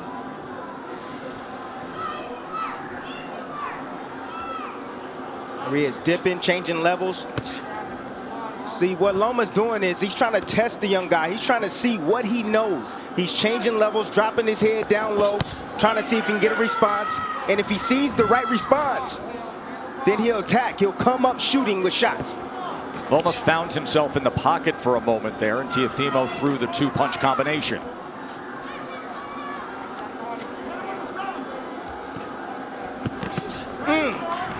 That body shot lifted up Lomachenko, tried to get away from it. Left hand from Teofimo. Every time that threshold is crossed, he is going to fire. There he is with Lomachenko against the ropes for a moment, and a combination. Lomachenko returns fire.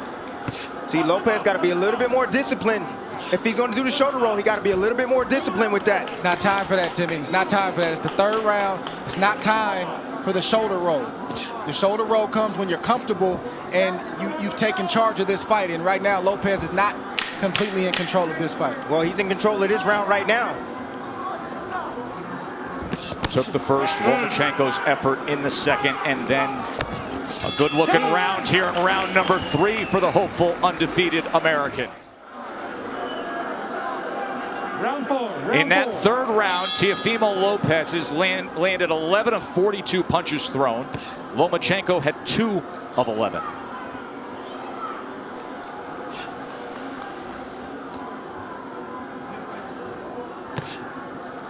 .26% was the connect percentage in that last round for Teofimo Lopez. Let's bring in Bernardo.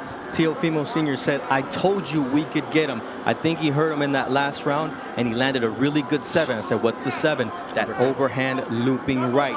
He said, mentally, we've got him where we want him. He's not doing anything. It's a big early statement, but it's a guy who is often very confident. His father, his trainer, who has molded him throughout his amateur career, throughout his pro career. Whole lot of trainer, whole lot of hype man. And Lopez is boxing good, like we've said, these first 4 rounds, but it's way premature to say that they've got Loma where they want him. It's a lot of fight left. Especially considering the way a typical Lomachenko fight goes. That nice little jab over Lopez's jab. It's nice by Lomachenko. I'm looking forward to seeing the uppercut from Lopez.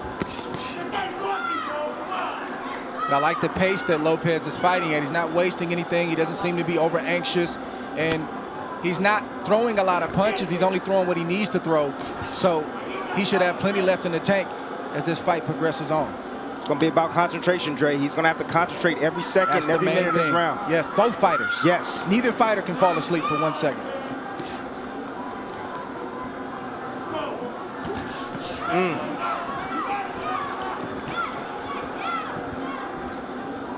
If I'm Lopez, I'm getting a little bit more work down to the body of Loma. You know, in these moments, you got to take calculated risk. Loma's body's there. You got to step in and get ripped down to that body. Just miss with that right hand to the body, but he has been willing to throw to the body. Short exchange, short right hand. Did you see that uppercut right there? That's what I'm looking forward to seeing from Lopez, that right uppercut. I think one thing that's giving Loma some trouble right now is he didn't realize that Lopez was as quick and as fast as he is. He is twitchy. That is a big part of his success. It's not just pure power, God-given power. He has speed that creates timing, which results in power. Loma talked about the IQ of Lopez. He talked about the power of Lopez. He talked about the timing of Lopez, but he didn't mention the speed. He's realizing that Lopez has speed right now.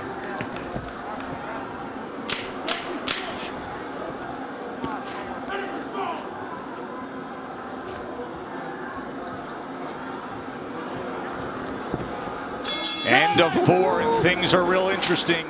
Back up. So far, Round 5. you're getting the answer that it's no problem for Lopez. Staying composed, staying with a plan, and looking good against the #1 pound-for-pound fighter in the world. Round number 5 here from the bubble at the MGM Grand in Vegas. Look, Lopez, keep it like this. He's winning these early rounds, a lot of these early rounds. He can keep it just like this. He don't need to rush anything. Take his time. And eventually, Loma's going to have a sense. He's going to have a sense of urgency to win these rounds. And so he's going to step to him and open himself up for a big shot from Lopez. Bernardo, what are they saying in the corner of Loma? Papachenko told Egas, look, don't rush, take your time, be careful, and be patient. So this is their plan. Anatoly Papachenko, the nickname for the father and trainer of the 3-division world champion, a driven boxing mind who taught Vasily how to first get into a boxing stance at 4 years old. And then at 9 years old, after bringing him to the gym for those 5 years, he said, no, you're done with boxing for now. You're going to learn traditional Ukrainian dance. He did that until he was 13, didn't box. Why? Because Papachenko wanted him to have the best footwork on earth. Another body shot from Teofimo, going to that belt line with the right hand. That's been the story so far in this fight. Lomachenko doing a lot of movement, a lot of defense, but keeping that body exposed. I think the key word from Papachenko was patience. And you don't hear that word thrown out there a lot as it pertains to professional prize fighting. But when you're facing a guy in Lopez who's strong, powerful, twitchy, like we said, you got to take some steam out of those punches in order to put yourself in a position where it's safer to let your offense go. But right now, it's not safe enough for Loma to let his hands go, and that's why he's not throwing a lot. Well, he got to throw some punches if he going to take some steam off a fighter. Throw some punches, throw something down to the body. Has he landed a body shot yet? Tim, we know how Loma fights. He doesn't throw a lot of punches early on. He's trying to wear the mind down of Lopez with the movements and all the different things. That doesn't look like it's working right now, but it's still a lot of fight left. More body work from Teofimo Lopez to that point. And to support that argument, because even the way CompuBox is tallying this is still well below what we see out of Lomachenko. At this point right now, with a half minute to go in round number 5, Lopez has thrown 174 punches. Lomachenko has thrown 40. Well, go ahead and wait, Loma. Go ahead and wait, because you're going to have to, sooner or later, you're going to have to step to this young man, because right now, he's easily winning this fight. And it's not the way he typically goes about it. It's skillful. It's measured. Has he moved on the angle yet? He hasn't even moved on the angle yet. And that is what he is known for, being an angular, offensive, aggressive counterpuncher. Interesting to note when it comes to the defense of Lomachenko, that has been simply sublime for most of his career. In his career, opponents only land 18% of their punches on him. Lopez is ahead of that schedule. However, at 135 pounds, fighting bigger than his natural weight, here the champion at 135 with 3 belts, he has been getting hit more. Opponents at 135 pounds land 30% of their power punches against him. Right now, Teofimo Lopez is landing 36% of the power punches against Lomachenko. And he comes in with a 1-2 there, a right hand that tries to split the guard here early in round 6. Ooh, just missed off the mark with that left hook, Tess. I kept asking Teofimo in the lead up to the fight about the power. He said, you don't get it. His IQ is going to bring out mine. And what we haven't seen is Loma moving to his right the way he does against everyone else. He typically takes that angle mark to the right to try to get out of that lead foot and be able to place that power left hand. He gets around that left shoulder, that left elbow of his opponents. We are yet to see it tonight successfully. You take that away, he's ordinary. And that's exactly what this young man is doing. He's taking that angle away from Lomachenko. The critics grossly underestimated the boxing skill of Lopez to this point, but the master is opposite him. We knew he would be a slow starter. There's a little bit of an angle in the left hand that tried to go down the alley. That's what Lomachenko's going to have to do. He's got to close the distance, and I know it seems counterintuitive when you're facing an explosive puncher like Lopez, but you got to get inside that power to be effective so you're not on the end of his punches. Because right now, in the end, he's getting picked apart by Lopez. The speed of that jab from Teofimo Lopez, those quick hands. Once again, trying to go to the body with a long-range right hand. Southpaw jab being doubled and tripled up. Range finding by Loma. Now he's trying to get to the inside with a short left hand. That's where he's got to live, right there. Did you see the hook from Lopez, though? Well, that hook can be dangerous against the southpaw because it's sitting right on top of them. Closest punch to be landed. And that's the shot that's going to take away the jab of Lomachenko, that left hook. It's going to make him keep his hands at home. There's a right hand to the body again from Teofimo. Counter punch by Loma. Watch your head. Russell Mora, we haven't said his name much tonight, getting the assignment as the third man inside the ropes, and that's a good thing. See, I'm starting to see the same sequence from Lomachenko. He steps in, steps out of range, and he tries to get a jab off. Lopez, let me see if he can pick it up. Nope, there, uppercut. And a right hand. Big finish to round number 6 for Teofimo Lopez. Does the IBF lightweight champion, the 23-year-old undefeated world champion, halfway through our 12-round fight for supremacy. And Andre Ward's card has it 59-55 Lopez, and it is really tough to disagree with anything there because Lomachenko has hardly put forth any offense. He had the short right hand in the second. He wins the second round, but all the other rounds seem to be obvious for Teofimo. Don't hold him down, but don't hit him. Let's go. Box!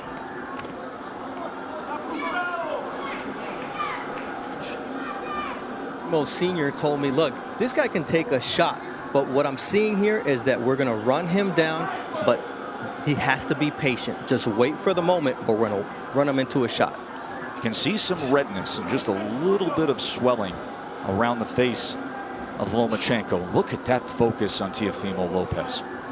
Hyper attentive to everything going on here as he fires off that back power hand again. Loma able to get out of range.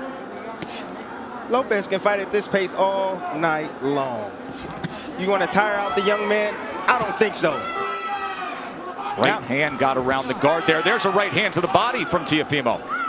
See, now Lopez now is throwing his punches where he thinks Lomachenko's going to be. He's moving around to the left. Okay, I'll throw the left hook. You move around to the right. Boom, I'll hit you with the right cross. But don't you think that's a big part of what it takes against the moving target that we typically see of Lomachenko, to anticipate where he will be? He's angular. He likes to move. You have to predict where you need to be. And now you see more of the movement that he's known for. But will it turn into offense? We have yet to see much offense. It's been all Teofimo. I'm going to let you know right now, Tess. No, we're not going to see it. This man right now is on fire. He is focused, dialed in. He has the heartbeat already, the rhythm of Lomachenko. He's already figured it out. Lomachenko now trying to close the gap as he comes forward against the young, brash, undefeated American.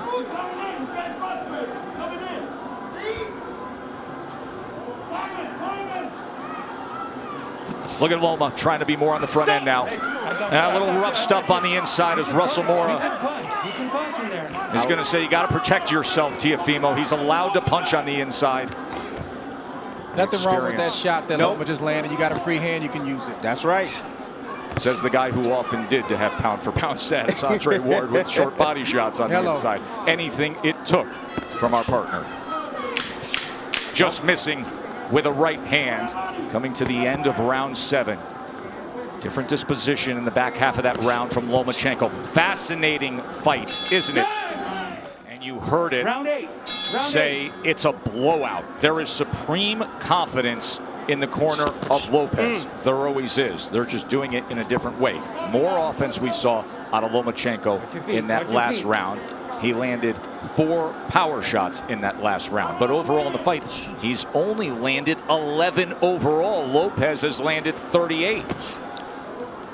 Loma's going to have to close that distance. He's closing it right now. He's going to have to close that distance and be in range like that, but still be as tight with his defense as possible. Come here. You got to watch your head. You're coming It's in a with your head. clash of heads there. So now Loma's coming in with his head. You're okay with your head? Yeah. Watch the headbutt here. Head all right, guys. Let's go. Watch your heads.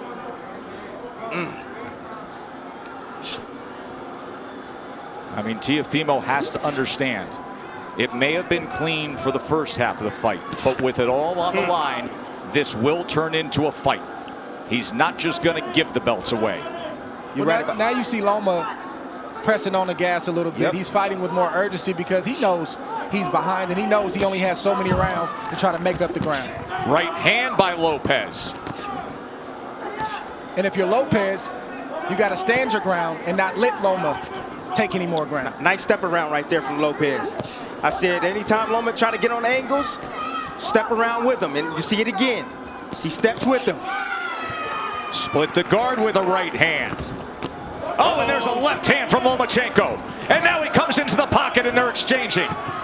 Lomachenko's best offensive surge of the night. It comes at the halfway point of round 8. Let go.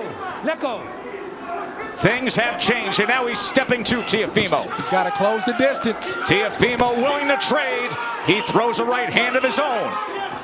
And Lopez has to continue to fight him off. The fight has begun. Lomachenko looking to dig out of the hole. Lopez trying to throw fire back with fire. Here it is right now. Loma started. He found the heartbeat now. He found the heartbeat. Got the rhythm going. Now he's letting in his offense. Being very accurate at the moment. I see a little bit of redness around the eyes of Teofimo. There's the jab from the pound-for-pound best in the world.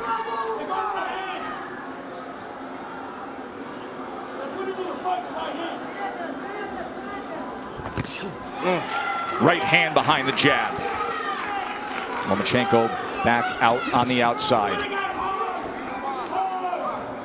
Will he go back into the kitchen? Lopez can't abandon the jab. He's got to continue to use that.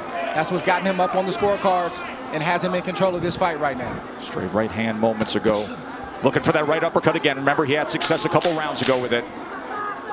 By far the most entertaining round of the fight. Mark down round number 8. Things changed.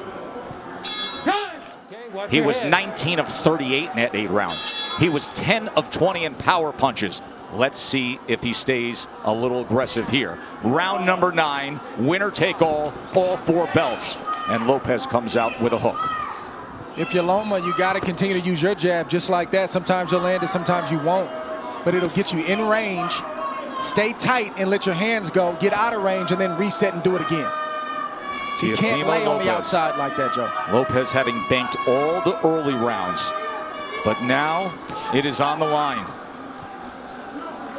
Anatoly Lomachenko said, I need him to establish that jab, get inside behind that jab, but throw combinations, not single shots. He just pushed back against Lomachenko. That is exactly what his father wanted him to do. After that 8th round, he said, and he did it again, he said, when he comes in like that, don't allow for it. Push him back. Stop.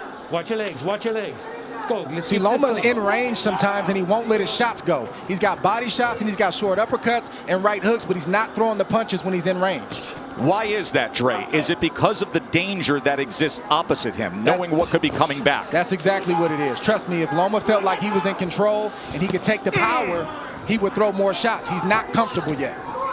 Short left hand. Oh, there's a good jab and a combination from Lomachenko. And Lopez comes right back. Loma's going to have to sell out to get the kind of shots that he wants. Some nights it's just like that.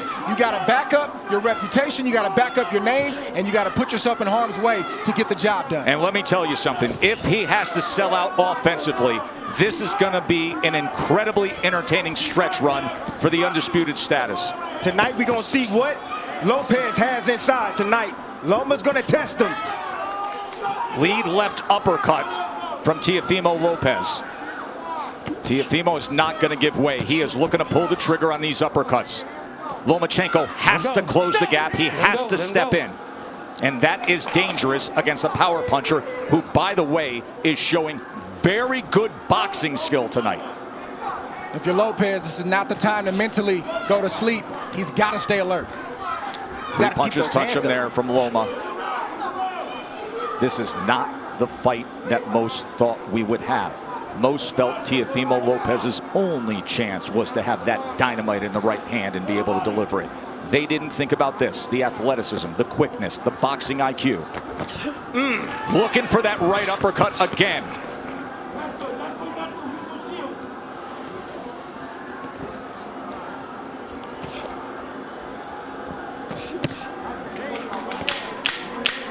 Fun to see Lomachenko with a little more nice body shot right there. Offensive desire. And it's because of what Teofimo Lopez put forth early on. Just keep with the combinations over and over again. Since he started doing that in the 7th round, he has found success, and you can make a strong argument that he has banked the last 3 rounds. Remember, early on we were all in agreement he only had the 2nd round in the first half of the fight, but the last 3 rounds you can mark down the ledger for Lomachenko.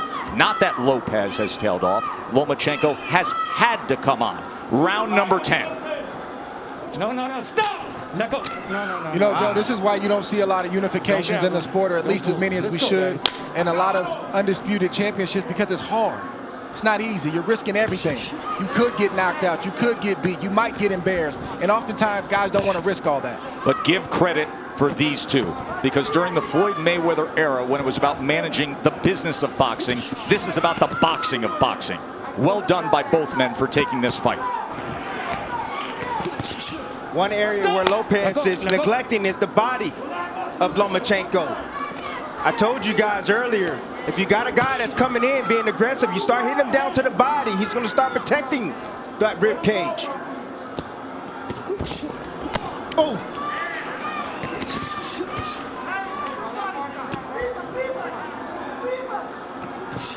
Trying to work his way in with the jab, and a good offensive surge from Teofimo. Teo getting hit with some big shots right now from Loma. Loma's starting to place some shots, and they start to get heavy. I'm seeing the wear and tear right now. In front. What you see from Loma is just the heart of a winner.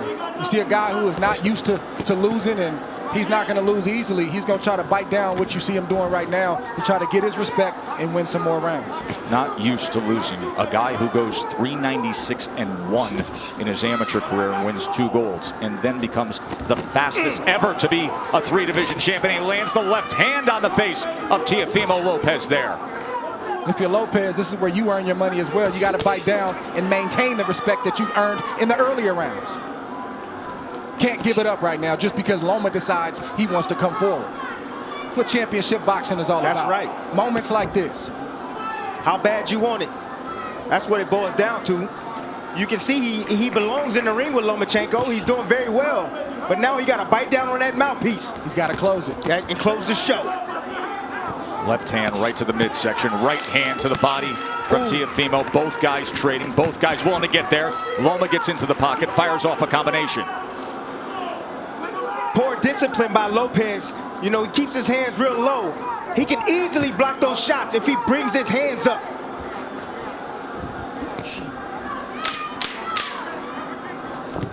Oh, nice. No, that's a body shot. Russell Mora is going to say low blow. Tell me when you're ready. He's jumping up in the air. You're okay? You all right? Okay, give me your gloves. You be the judge. Let's see. Okay? Okay, stay right here. Belt line. Stay right here. Near the belt line. A little bit low. Don't let it happen again. All right? But when you got Loma pulling away like that. Russell Moore, the referee, has refereed 570 professional bouts.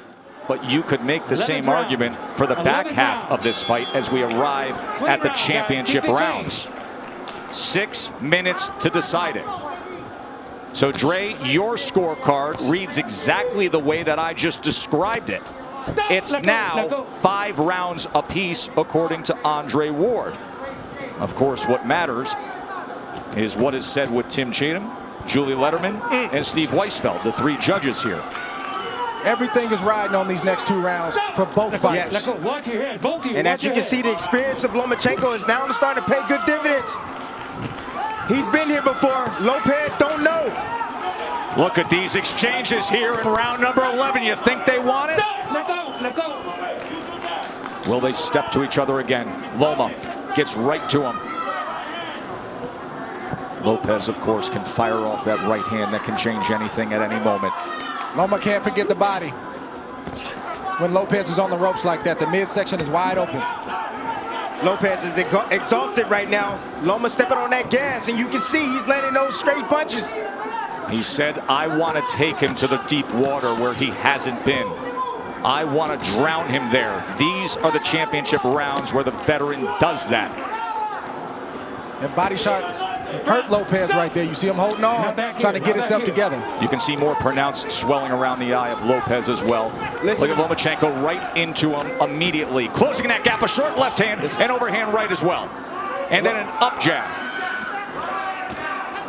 Listen to me, you can rest tomorrow. Lopez needs to bite down right now. Lomachenko's putting it on him. Lomachenko's looking for a knockout, gentlemen. He's looking to stop Lopez. Big 11th round here for Lomachenko. Right hand to the body from Lopez. Yeah, Lopez is still throwing, and he's still dangerous. Make no mistake about it. But he's not throwing enough, Dre. And then that big miss right there took a lot of steam out of Lopez. Lomachenko with that southpaw jab. Oh, there's a body shot. Left hand to the body from Lomachenko. And now the break from Russell Moore. Well, we said in the first couple rounds that this is what Loma had to do to have success, is close the distance, take more risk. He's getting hit, but he's willing to get hit so he can get his offense off. Well, Lopez is a little bit tired. That's fair. Lopez is tired. So a lot of steam off his punches now. So Loma doesn't feel that threatened. Remember, we talked about how exhausting it is to just be in there thinking about every moment, the hyper focus and attentiveness to every second against Lomachenko. Now you see what it looks like. But the body shots still have effect, don't they? He has committed to that from the start. It was a good 11th round from Lomachenko, but a good finish to it from Lopez as he's stalking forward here. We have 1 round to go for Lomachenko in the night. 12th and final round. Winner takes all. First half was Teofimo Lopez. Second half has been Vasily Lomachenko. This will decide it. 3 minutes for history. Dream about moments like this as a young kid coming up, a fight basically being even going into the last round, and you envision yourself finding a way to pull it out. I want to see who finds a way to pull it out in this 12th round. Let go. And Tim, can you imagine this fight would typically be in front of 20,000 next door in the big arena, or Madison Square Garden, or Staples. The roar to start a 12th round. But it's just them, and it's just 100 people here in a COVID-protected bubble, the Chamber of Truth, and this is the way they're going to do it. Bernardo, what do they think and what are they saying in the corner of Lopez? Teofimo Lopez's father said, look, you're winning this fight. Just go out there and box. But it looks like the son is not trusting that, and he's going out to win this fight, just as Andre and Tim would. There's reason to believe that. We just saw Andre's card. Good right hand work from Lopez. He is biting down. He wants it. Lomachenko steps to him and fires off. One single moment in this 12th round could sway things. This 12th round could be the decider. We could be sitting on a draw. We could be sitting on something where a body shot swings it. Just landed again by Lopez. And he digs down with a left hand. Comes up top with a left hook. Fires a straight right. Body language can be everything in this round. Body language. Who wants it more? Sometimes that persuades a judge. Well, Lopez has definitely won the first half of that round, put on a great exhibition of power, speed, skill. Let's see if he can close the show, or if Loma is going to step on the gas. You know Loma stepping on the gas. Think about everything they put forth, their whole lives. And now 60 seconds to see if you can become an undisputed, the first 4-belt lightweight champion.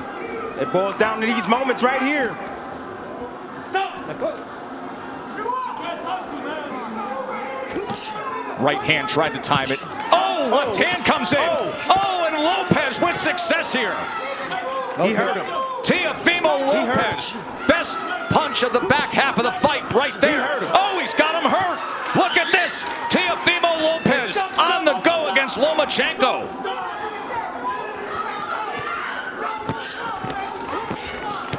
There is no doubt about this 12th round right now, is there, gentlemen?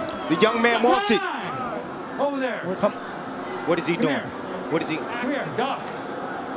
It's the cut on the right eye. Accidental headbutt. He had complete momentum before that accidental clash. You got to be kidding me.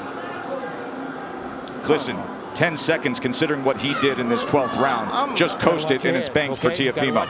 I'm lost for words. I don't even know what to say. Good. He didn't hear the clack? He didn't hear the clack, clack, clack? You have to watch your head too, all right? Both you guys got to watch your head. Clash of heads opens up the cut. Box. Final 10 seconds to take it home. Power surge by Teofimo Lopez in the 12th round of a very, very close fight that will head to the scorecards to decide it.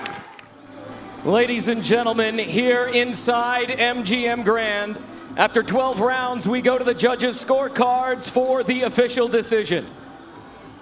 Tim Cheatham scores the bout 116-112.